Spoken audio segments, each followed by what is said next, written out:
Hello and welcome back to the Shark Source podcast. This is episode 16. I'm joined by Shaedon, and we got another good episode for you. We're recording this on the 10th of January, so we're getting closer to the playoffs. I know it's still a while away, but the playoff push is underway, and today there's not a lot of games on, only 3 games today, and the game that's on TV is actually a battle, or in the U.S. anyway, battle of the bottom feeders. We got Detroit and Ottawa on NHL Network. I will probably be watching the second half of that game after I record the show.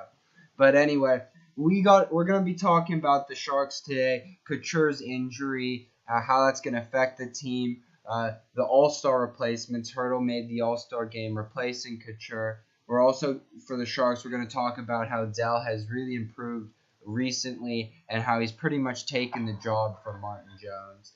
We'll also talk about the Oilers, how they've gotten hot again, McDavid's amazing goal against the Oilers, and just other topics about the Oilers in general. We're talking about also the John Hines got hired as the coach of the Predators, and Peter Laviolette, they fired him, obviously. So we'll talk about that, see, what we think about that, and briefly mention the Pecorine goal. Talk some trade bait predictions, and then, of course, go for the standings. So that's what's on the podcast today. We're starting out with the Sharks. So, Shaedon, the Sharks currently sit 7th out of the teams who are not in the playoff hunt. It's sort of confused. Sorry. They're like third last in the Western Conference with only 44 points. So, what do you think about their playoff chances right now? Do you think they can make the playoffs, or is it just too late? Well, I'm looking at the wild card right now, and there's a lot of teams fighting for that. Vancouver's still in there. Nashville's still fighting for it. Winnipeg, Calgary, Edmonton. And the thing with the Sharks is that they had a couple really bad stretches. I think they only won like 1 or 2 games in December, something like that, and one was a regulation. They've been game wins lately, but I think it's over. They're 6 points behind Vancouver. Vancouver has 2 games in hand on them. And, I just don't think they're going to make it. Couture's a huge loss. The goaltending has been subpar. They fired Pete DeBoer, hired Bob Bugner, and, things have been getting a bit better, but, I think it's just time to call it a season, because I don't see how they can get back unless they go on a big 8, 9, 10 game winning streak. And I don't know how you do that without the captain. A couple of the players have been subpar. Joe Thornton just got a second goal, I believe. Kevin LeBanc has been a disappointment. So, tough year for the Sharks. I didn't expect this to happen. I expected them to actually have home ice advantage in the playoffs. I was completely wrong about that. And I think it's just over. I don't see how they can leapfrog all these teams. It's going to be hard, so I think it's over.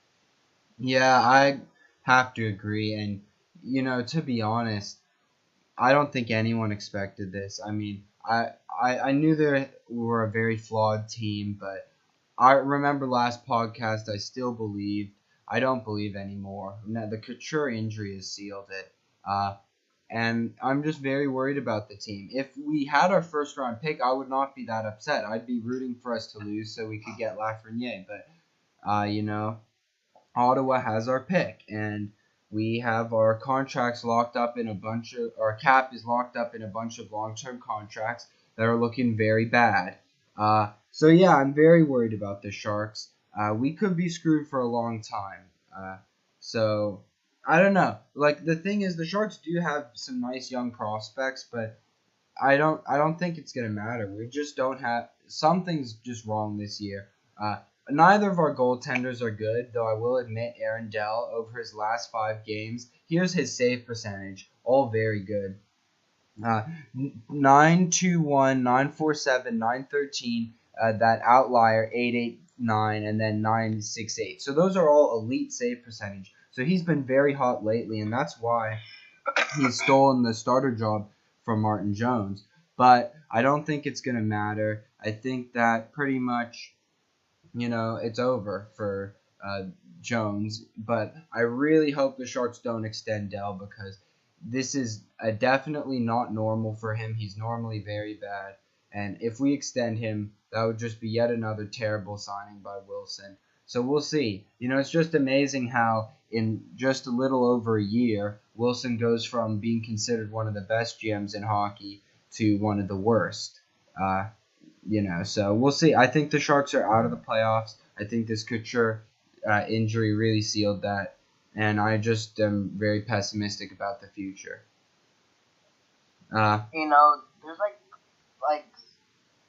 There's no big prospect coming out of their organization, maybe besides Ryan Merkley and one of Ivan Chekovic and Sasha Chmelevski. So, losing that first round pick, and I don't know if they have their second or not, hurts them in the future too, because if you have no grade A prospect or even just a good prospect coming up soon, it's going to hurt the team dramatically. So, definitely bad on Wilson, trade his first round pick. A year in advance, what happened with the Matthew Shade trade. Yeah. So, fine, Wilson, I would just trade away some of those, players like maybe like a Brendan Dillon and get back picks. But in the end, trading that first round pick is really bad. Yeah. Here's how I agree. And look, the Sharks are in one of the worst situations for a team to be in. And the only solution to get out of it is they have to go on a run. They have to make the playoffs. Rebuilding is just not possible right now with our cap. So, every Sharks game is going to be really important. So, at least it should be entertaining to watch because every game has to be playoff level intensity because we don't have a choice. We have to be good right now. So, we'll see. Meanwhile, it's interesting. When we started this podcast, I believe we started it summer 2018. I think that was when we started the podcast. It was so different because the Oilers were in a very bad situation and the Sharks were in a very good situation. And now it seems like it's completely flipped because the Oilers, they had a red hot start, then they cooled down, but now they're back to doing pretty good. They're in a playoff spot, only 1 point out of the division lead. So, Shaedon, you must be very happy with the Oilers right now. Why are they doing so good? Well, first of all, when we were on that huge losing streak, everyone was playing terrible. Mike Smith had a terrible December. He costed us actually a lot of games. Mikko wasn't great, but he wasn't terrible, but he didn't do enough to win us games. The defense fell apart, and we just weren't scoring goals. McDavid and Drysdale didn't look like themselves, and they were costly defensively too. And that's one of the things where I've always advocated not to put them together. Where they are probably the best first line out there. Okay, maybe not the best. I would say the best. They're still awesome in Colorado, but one of the best lines in the NHL when you put those two together is Zach Cassian can put a puck in the net. But it was just costing the team defensively. We didn't have the scoring depth. Nuge had a hand injury for like half of December. He wasn't great early on. It was just a mess. And I think what really sealed it is when we lost 5-1 to Calgary at home, which is embarrassing, especially to a rival. So, I've been advocating to recall one of Yamamoto or Tyler Benson, and when we finally did, the team seemed to have a different energy. They split up McDavid and Drysdale. It's now Neil with Connor and Zach, and we put Yamamoto with Nuge and Leon. And that instantly sparked the team because through the last 5 games, I believe McDavid and Drysdale only have 3 or 4 goals through the past, I think, 20 or 25 game goals we scored, which is good news. And, Yamamoto certainly looks better in his recall up 3 points in 5 games. Even the bottom 6 has decent too. Shahan's finally scoring here and there now. Um, you know, they're controlling play a lot in the offense, which is nice to see. And Connor and Leon, even though they're not together, they're still putting up the points, and they've been better defensively, which you want to see. So the forwards really needed help, and I'm happy we caught up Yamamoto, but I still think there's a couple spots that need to be filled. We most likely need another top six player, and we desperately need a third line center who's a right shot, and we had that in Strome, but surely had to happen.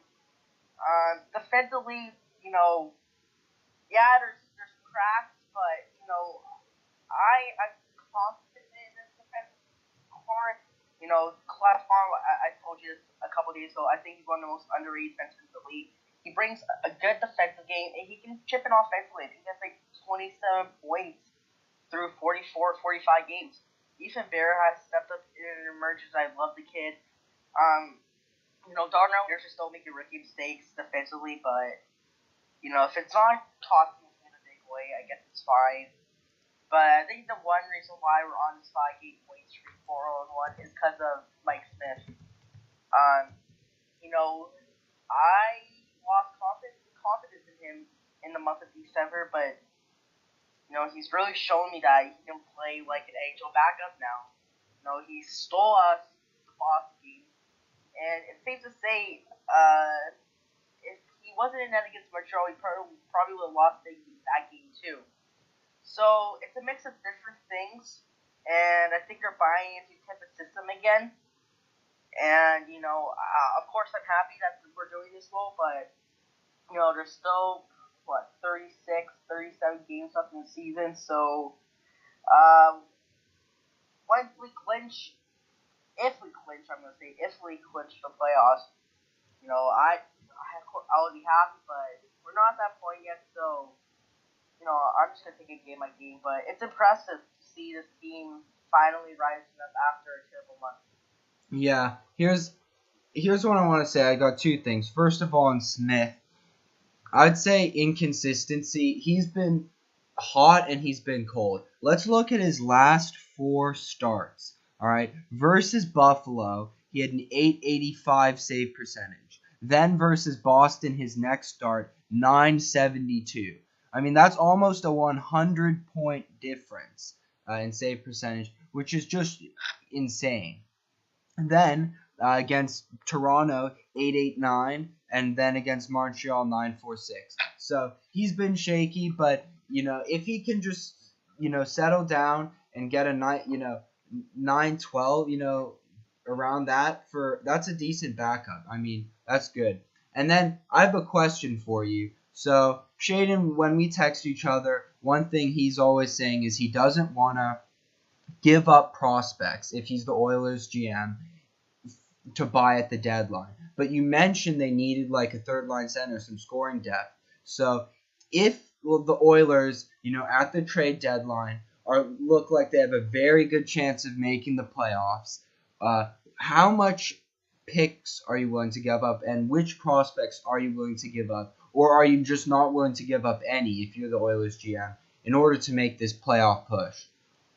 So that's the thing, first, that's if we do buy it. And, the pick situation, Collins already came out and said he doesn't want to trade picks because if you look at the past couple drafts, Edmonton has had less than 6 draft selections in the past 5 years. So, that means he's probably going to trade out a couple prospects, like you mentioned. So, I always like Tyler Benson. I love the kid. He's talented. The kid can score. He can PK. Like, he's everything you want in a player. And, I think he has a very good chance of becoming a decent top 6 option now. I'm not saying you should rush him in there, but if,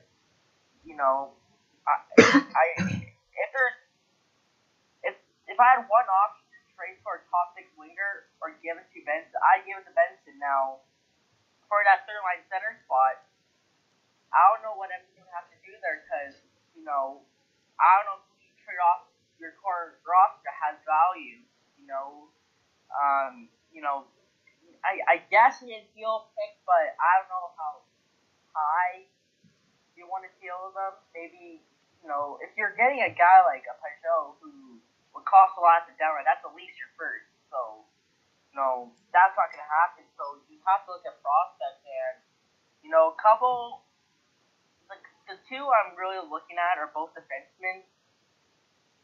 One's Caleb Jones, who is Seth Jones' brother. The rumor was that we called him up to showcase him for a trade, which I can see why he did that, but it's tough. Uh, for this is like the one time Edmonton's ever drafted, developed these prospects, and they're turning out decently. So that's a good question. If I'm the GM, I don't know what to do because it's not like if you're Edmonton, you're not trading up. They're not trading. You can't trade any of your bottom six scores because they either have no value or they're not worth the player. So I don't know. My best guess is Edmonton just stays pat at the deadline. If they do add, they probably get one of the cheaper options out there. I'm thinking like a Luke Glendening and not like a Peugeot, but good question there, Danny. But I'd say that Benson would be called up for that winger spot and for the center spot. Who knows what could happen?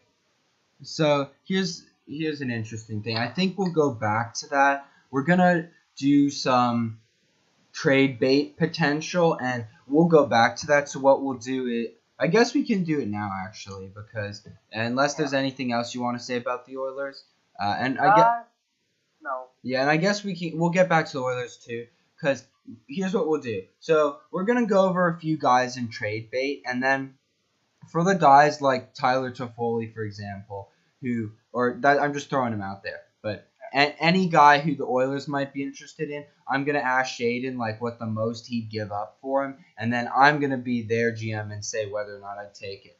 But the biggest trade bait, or maybe not the biggest, but one of the biggest trade baits that is out there that not a lot of people are talking about really is Robin Lehner. And I've wanted the Sharks to get him for a while. He's on a $5 million contract with the Hawks, pending unrestricted free agent.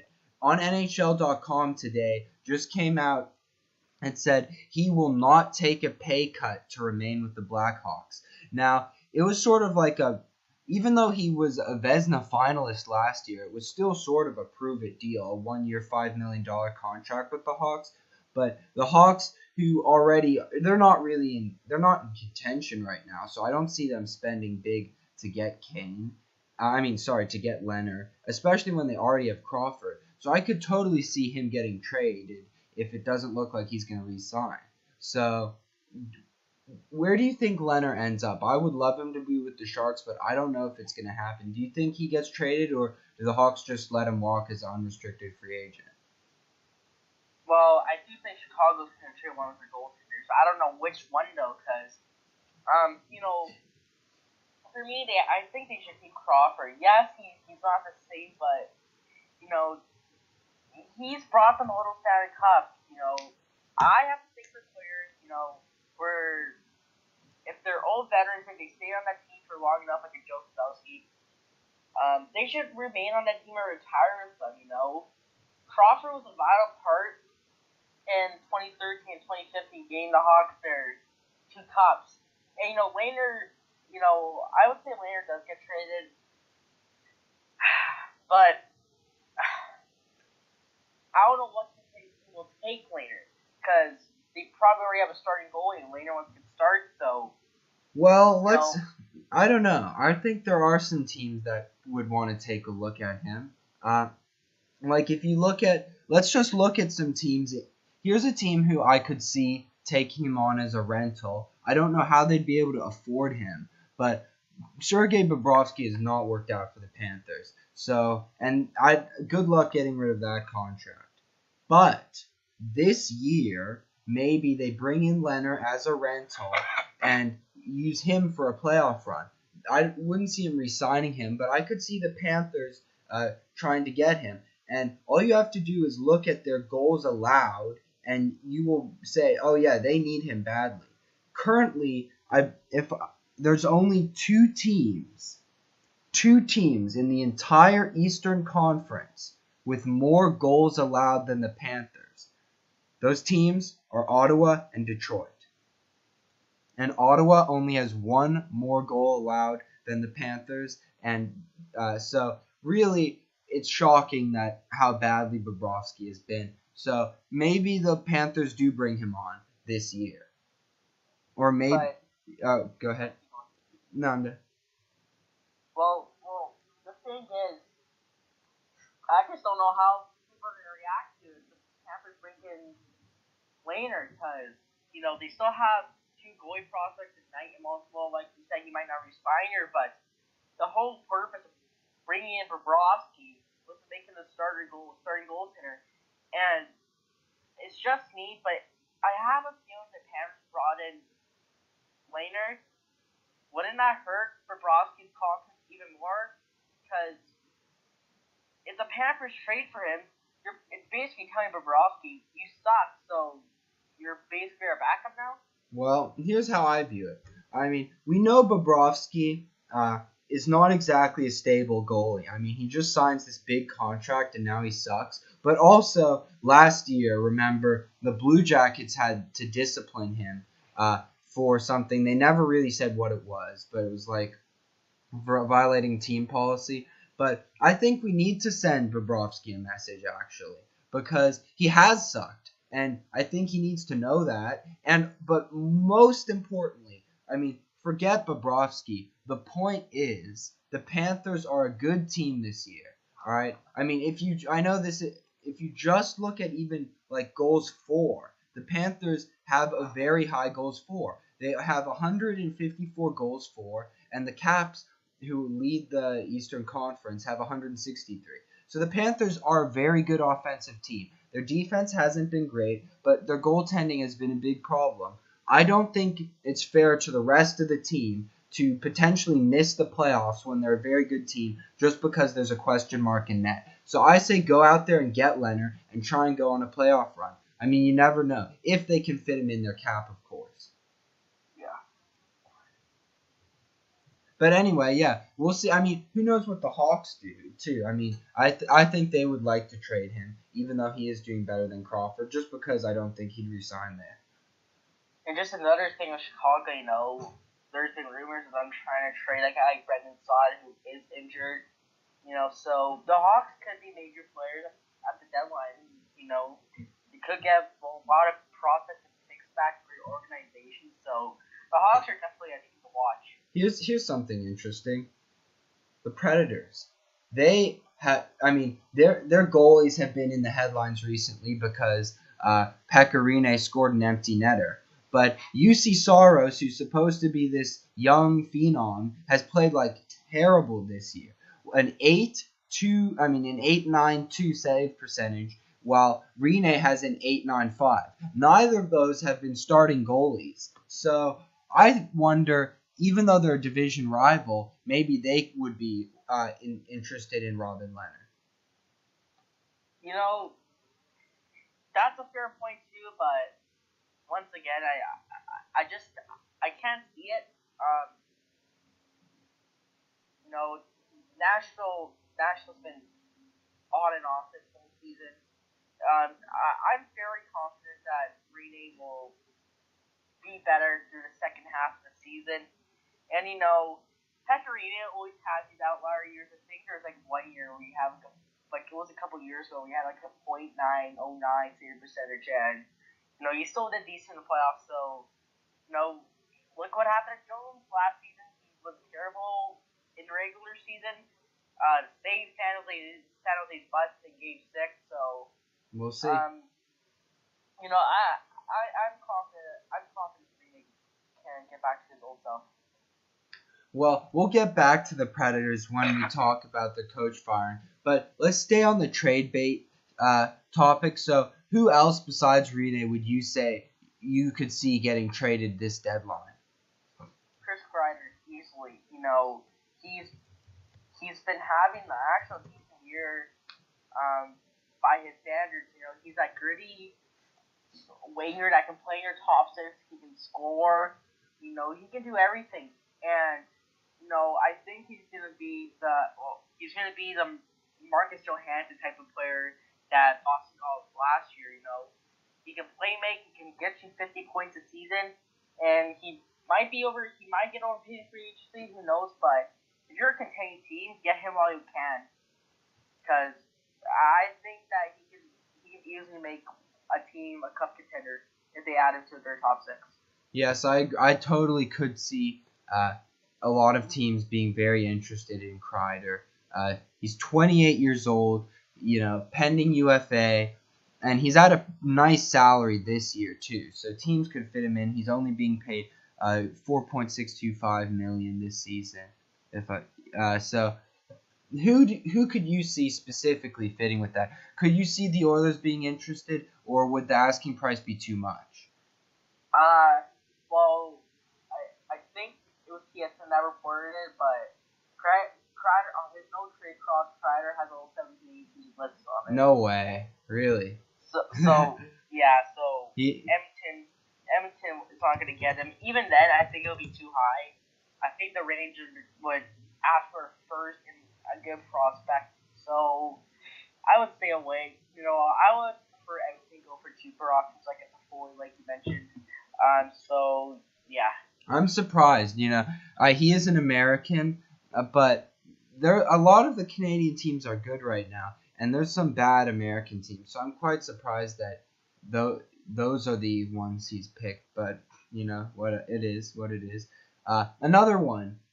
He's not a pending UFA this year, but he is a pending UFA next year. And we've seen sometimes teams have traded players a year before their pending UFA to get a higher price. What do you think about Kyle Palmieri? That's interesting because when the Sabres traded for a week from the Flames, that opened $4 million cap for the Flames. I kept hearing that Palmieri would be a good option because they want a top six winger. I wouldn't be surprised because the Devils still suck, and if you want more prospects, go for it. Palmieri's aging; he's having a really good year, but trade him at his highest value, restock the prospect pool, get some picks in a pretty stacked draft class too. And I think that would be a decent move by New Jersey. I can easily see a first and a good prospect being traded from Palmieri if the Devils do decide to trade him. Yeah, he's currently only being paid 4.65, so just slightly more than Kreider, but leads the Devils in points with 30, 16 goals, 14 assists, and even though plus minus doesn't mean very much for individually, on a very bad Devils team, he's +2, which is actually pretty remarkable. So, even though that stat doesn't mean too much, it's still nice for him. But anyway, I think it's going to be interesting. I could see some teams being in on him, and I guess it just depends what they're willing to deal and whether or not the Devils, their asking price will be too high or not. All right, so go ahead, yeah. Sorry, just another player I can see the Devils trading is one of their defensemen. They got back Kevin Ball in that Hall deal, so it wouldn't surprise me if they tried to trade one of Sammy Batson or Damon Severson, because that back end is getting a bit full. If they want to trade one of them, I think they would.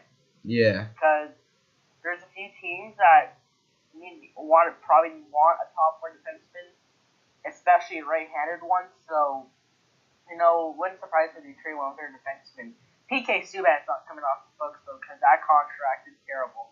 Yeah. Well, Subban, I don't know how they could get his contract off the books though. I mean, it's such a bad contract. Now, people have been saying that he's a very good penalty killer. I don't really think that's worth $9 million, and his offense has just been, shockingly bad. So, what can you say? Only 10 points. So there's no excuse, regardless of how good he is at penalty killing. All right. Anyway, Toffoli, we sort of mentioned him briefly. What do you think about him? I think he'd be perfect for Edmonton.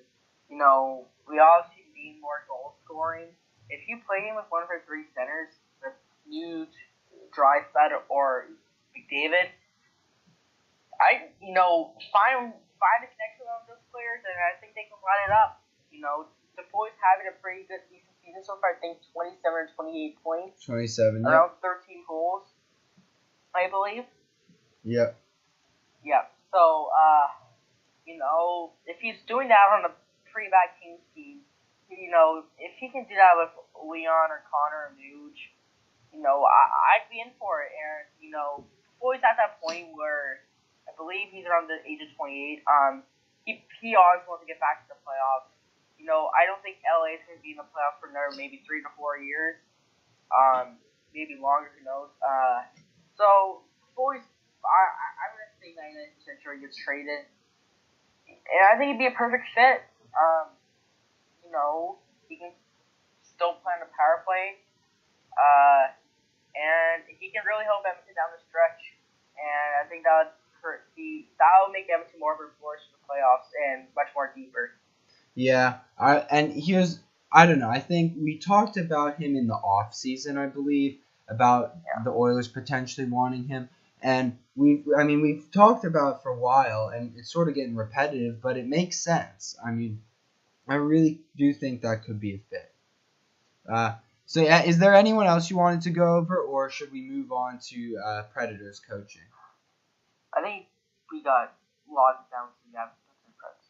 All right, so Predators fired Peter Laviolette, and I think Peter Laviolette is a good coach, but I'm not surprised, and the reason is because the Predators are really underachieving. They only have 47 points.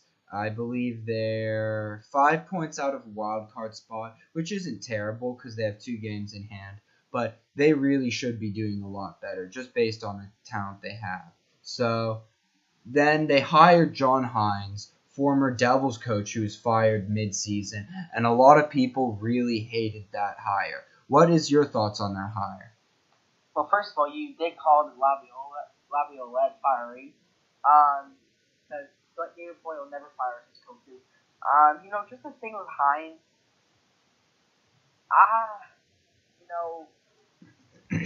the reason I don't like it is just because how much hype the Devils had this past season. I know a lot of it's on goaltending Corey Schneider, but at the same time, when you had Taylor Hall, you have Jack Hughes, Nico Guichet, you just acquired Subban, Wayne Simmons came in, and it really looked like the Devils could make the playoffs.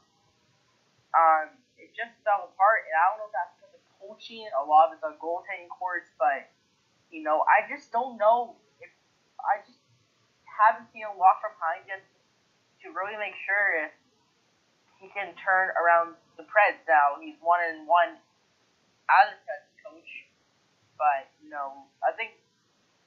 I just don't know about the hiring. I don't hate it, but it's questionable.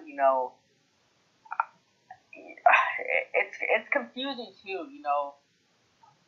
I would just ride out with Laviolette the rest of the season and try to find the coach in the off season. But John Hines, it could become a good hire in the end, but I just don't see it. And I honestly think the Preds are done. That's just me though, because they have 2 games in hand against Winnipeg, but they just need their goaltending defense to be better. And Matthew Shane's been a real letdown for $9 million. I think that's like 32 points, which isn't $9 million worthy. Yeah, here's my thoughts on the hire. But first of all, I completely agree. I mean, I really can't think of any player besides Roman Josi on the Predator, and maybe Ryan Ellis, who hasn't underachieved. I mean, this Josi, a defenseman, a very good defenseman though, but a defenseman is leading them in points by a lot, and only 46 points. That's actually pretty good, but still, It's really bad. Duchesne only 10 goals in 40 games is just inexcusable for how much they're paying him. Ryan Johansson, who was disappointing last year, is disappointing again, and he's got a big contract, so he really needs to turn it around. I believe it's the same as Duchesne's, but it expires 1 year earlier. Philip Forsberg's also he's been okay, but he should be better. I mean, they're paying these guys a lot of money. They need to be better. And here's how I view it. A lot of people, when they talk about coaches who just got fired, they say a lot of times coaches get fired when their goalies are not playing well. And that's actually usually pretty true. Like, usually you look at a good coach and who's someone who people consider a good coach and have a good goalie, and same with a bad coach. But John Hines is going from the Devils goalie situation, which was very bad, to one that's not much better in Nashville right now. As you said, Rene has had good seasons in the past, but right now he's not playing good. So, I don't know. We'll see. I think Hines, it's still too early in his career as a coach in the NHL to tell whether or not he's good or bad, but I do think there were better options available. You know, obviously everyone was saying Babcock is bored. I don't think either of them. You know, well, there was actually a couple of people that said that the Predators weren't on the board, which means that there probably was some chatter. But like you said, you should just wait until the off season. Obviously, we wanted to get rid of Laviolette, but like the move still questions me. I'm just gonna end at that. Here's what I think. I don't think they should have waited till the off season because I don't think it's a lost season. I have no problem with replacing your coach mid-season. I just don't know if this was the right hire. I don't think Babcock or DeBoer would have been the right hire either. And I think Babcock, it might be a while before he works in hockey again. I mean, based on all the stuff players were saying about him. But, we'll see. I don't know. I really do hope that, I do like the Predators, so well, I guess I hope it works out. Since the Sharks aren't going to make the playoffs anyway. But I mean, Preds fans. I mean, we'll see. And for John Hines, this is a great opportunity because he did not do very well in New Jersey, and this is going to be his opportunity. So hopefully for him, he succeeds. All right, I think that's that for the Predators. So I'm just going to check what we have. I believe next we're going to do standings, and then we'll very briefly talk about the All-Star game. So let's just do a quick review of the standings, and then we're going to do one team who's not in the playoffs who you think could make it, and one team who's in the playoffs who you think could fall out of the playoffs. Though right now I think the playoffs in the East is actually pretty close to what is going to happen in the regular playoffs. So we got Washington, Islanders, Pittsburgh in the Metro. Pittsburgh Islanders tied with 57 points. Washington with a commanding lead. They have 65 points. But the Pens have 2 games in hand and the Islanders have 3 games in hand.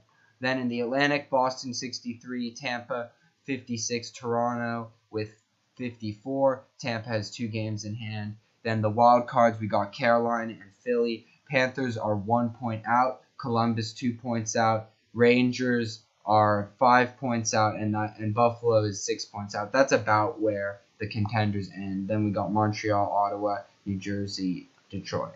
Then in the West, we got St. Louis 63, Dallas 56, Colorado 54. Arizona leads the Pacific Division 54, tied with Vegas but have a game in hand, and Edmonton right behind with 53. Then the wild cards, Calgary 53, Winnipeg 52. Then just outside we got Vancouver 50, Nashville 47, Minnesota 46. Then we got teams who pretty much have no chance, Chicago, San Jose with 44, LA, Anaheim 40 and 39. So let's start with the East. Any initial reaction to the standings, and then also who do you think could come into the playoffs who's not in them right now? Well, first of all, Columbus is surprising everyone that they're 2 points behind in the playoffs, but even though they lost two top line forwards and their starting goaltender, so that's of course surprise. Jonas Corpus-Pavel has been great. And I'm just gonna add this right now. If they do make the playoffs, I don't see how John Tortorella gets Jack Adams voted because he definitely should. He's taking his team, who's lost a lot of depth last season, and the fact that they're still in the playoff run, if they do make it, of course, he should be in the top 3 for the Jack Adams. Buffalo, wouldn't say it surprised me, but I had a feeling they're gonna fall off. It's like every year they start out strong and they just come crashing back down. Pittsburgh's still doing really low, and they've had a ton of injuries all season. So there's another candidate for maybe the Jack Adams and Mike Sullivan. Tampa looks like Tampa again, which isn't too surprising. The East, there've been a few teams that have been surprising me, but ultimately the top 8 that's in their position right now are all good teams. They're all deserving to be there. Yeah, I don't know. I think my thoughts are I don't know if the Panthers are going to make it. They're close, but I just don't think they have the goaltending or D that it takes. Like you said about Columbus, if they make the playoffs, I think Tortorella's got to win the Jack Adams. I mean, wow, they lost so much talent, and yet they're still contending. And I agree with you on Buffalo, of course. I mean, I've lost all hope in them for this year. I don't know what it is, but like you said, starts out hot and then cools down. And then for the teams in the playoffs, Pittsburgh, their loss of Gensel, I think they were really strong cup contenders until Gensel is out for the season. Now that's really affects them because Gensel is a big part of that team. I think Tampa on a 9-game winning streak. I picked them to win the cup at the start of the season, and now they're starting to look like their old selves again. So then in the West, do you want to give your reaction to that? Maybe a bit. Vancouver was also on a long win streak. Now they're sitting out the playoffs. A lot of these teams, there's gonna be a lot of shuffling around, mainly the Pacific Division, knowing that Calgary is also 1 point behind Arizona and they're sitting for first wild card. So it's gonna be crazy the last 2 months of the season. Charles and Hughes and Anderson, they're actually facing Calgary, so knowing the fact that the same record scares me to death. But basically a lot of them said earlier in the podcast, San Jose has been disappointing. Minnesota has actually been. You actually predicted Minnesota to make the playoffs. So I did, and I'll give you that. They've been all right. Nashville's been disappointing, even though they do have a couple games in hand. And I did say Vancouver was going to make the playoffs, so they've been decent. They've been cooling off now, but just with the talent they have, I just don't see how they miss. They have 1 game hand on Winnipeg, and Winnipeg, same thing with them. They lost practically 4 of their top 6 defensemen. This past summer, of course, Buffalo's not going to come back. So Connor Hellebuyck and basically Mark Scheifele and Blake Leo are trying to put the team on their backs. But nothing else surprises me. Arizona's playing some strong defensive hockey. Of course, the addition of Taylor Hall helps. Vegas looks like Vegas again. Surprised to see Edmonton back where they are because December was rough, but they're looking like how they were in October, early November, which is nice to see. So, the West, I think it just comes down between a couple teams. Edmonton, for 2 wildcard spots, I think it's between Edmonton, Vancouver, Calgary, and Winnipeg. 4 Canadian teams. So, it's gonna be something. It's gonna be fun to watch, but those pretty scared to watch that. I think the standings at the end of the season in the West are going to be very similar to how they are now. I think Vegas is going to win the Pacific Division. I think Arizona is going to finish second. I do think Edmonton falls out. Well, maybe. I don't know. I think it's going to be very close between Edmonton and Calgary. I'm not sure which one is going to get that third division spot. But right now, I think both of them will make the playoffs anyway. Or there's a good chance. I think of the teams who are outside the playoffs, even though Vancouver, they're 7-3-0 in their last 10. So they've been decent, but they've lost 2 in a row. I think of the teams who are not in a playoff spot right now in the West, Minnesota has the best chance of making it. I'm sticking with Minnesota. I still think they got a good shot at making the playoffs. So we'll see how that happens. But yeah, there's a lot of new teams, you know.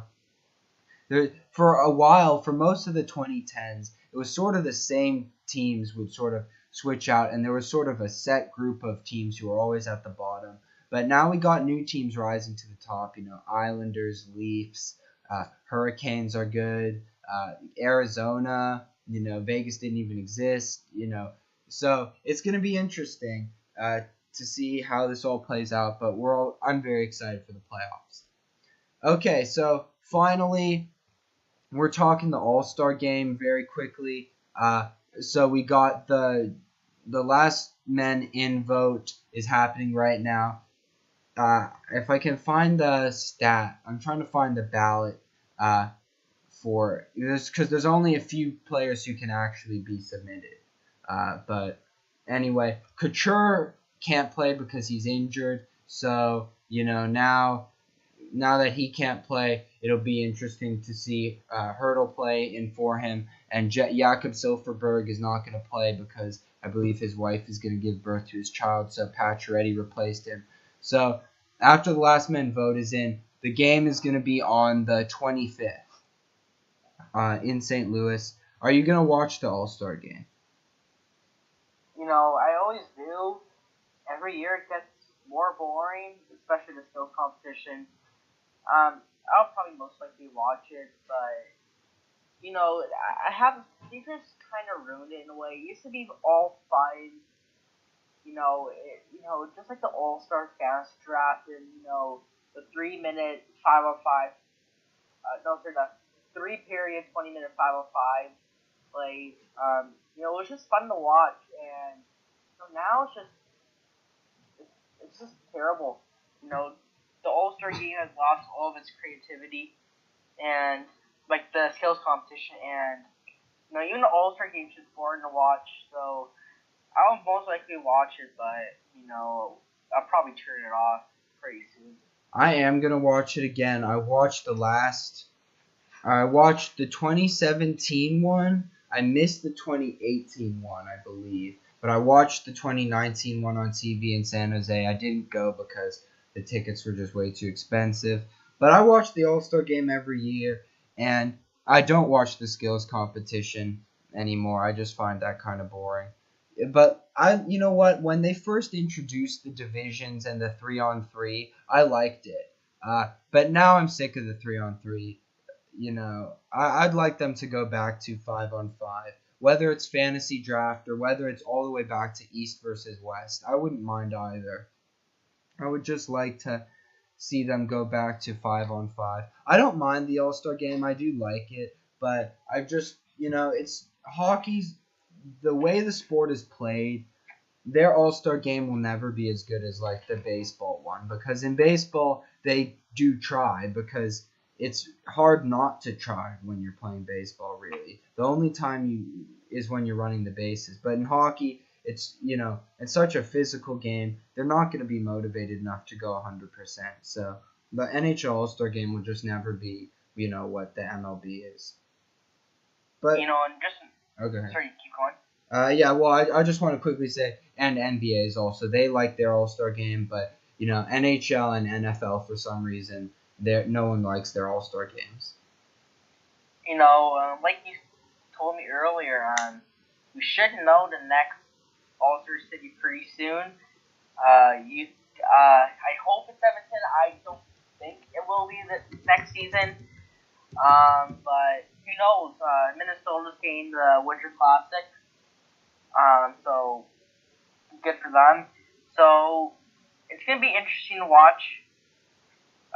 What's gonna happen next season? And just something to note, something else to look out for. Around the All-Star break is when we should know Seattle's NHL team name. Really? So, yeah. All right. I think they're probably gonna go with the Seattle Sockeyes.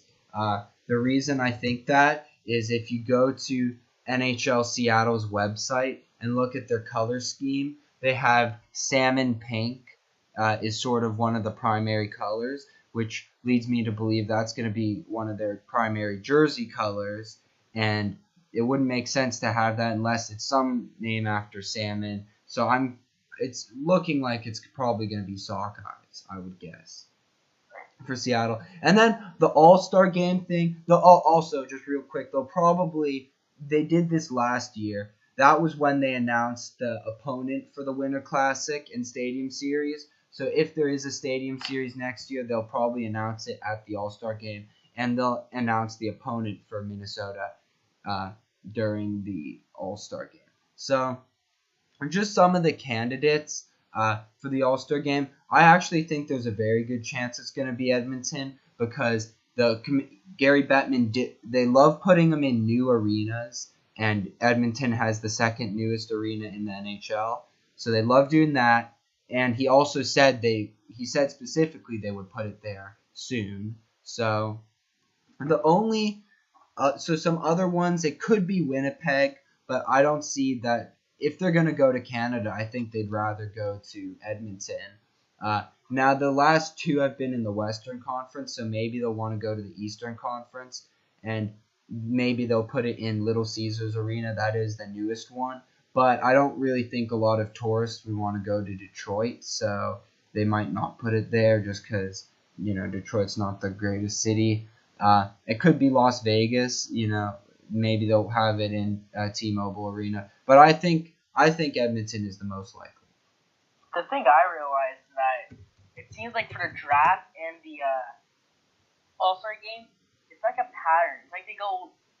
It's like they have to pick one city from every division. So, 2015 Columbus hosted the All-Star game, 2016 was Nashville, 17 was LA, then 2018 was Tampa. Then in 2019 was San Jose, then now it's St. Louis. So I'm gonna guess it'll probably be in the Atlantic or the Metro. But like you said, who knows? Once again, I hope it's Edmonton, especially since they're hosting the World Juniors next year. So that'll be great for the city, and we'll know pretty soon. Yeah, I forgot about that. That actually might mean it would wait till next year because they might not want to have. Because for the All-Star game and the World Juniors, the Oilers have to go on road trips because they are using the ice. You have to convert it and stuff. So maybe they wouldn't do that. We'll find out. And I think that's going to wrap up this episode of the Shark Source podcast. I hope you guys enjoyed. We're coming in just under an hour long, so that's a pretty good episode. It should be up by, whenever you're listening to it. But I'm hoping to get it up on the night of the 10th. But if it's up a little later, then sorry if anything's out of date. But hopefully we don't miss anything. I think it was a good episode. We'll see you next time. I hope you enjoy the All-Star game. It's coming up pretty soon.